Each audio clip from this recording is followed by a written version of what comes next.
When it comes to video production, I believe very strongly that a lot of the art of it comes during the editing process. A good editor can take bad footage and still make a decent story out of it. But a bad editor cannot take great footage and make a great story from it. You should be able to be decent at both, but if your footage isn't the greatest, a good edit can still save you. So I wanted to go over some key things that have a huge impact on the way that your video will turn out. Number one is music selection. Music will drive the narrative and set the tone for whatever emotion you want your audience to feel. The music needs to complement the video. In many music libraries online, you can narrow down the search results by putting in filters. This is off Artlist, which is a very popular music library that allows you to select the mood you want, instrument, style, and so on.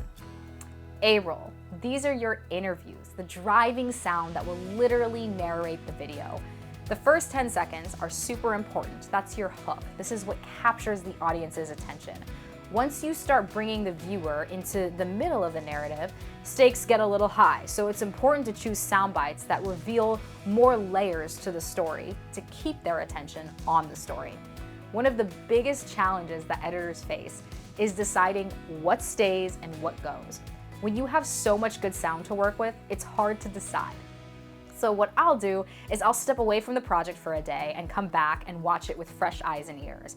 Then decide what sound would move me the most if this was my first time watching it. What sound advances the story and does the best job of driving home the message.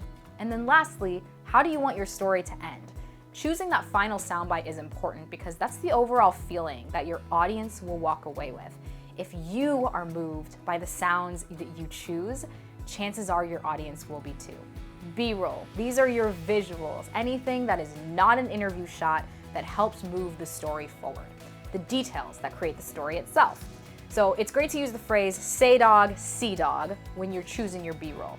So if your soundbite talks about someone walking on a beach looking at the sunset, choose footage that shows that.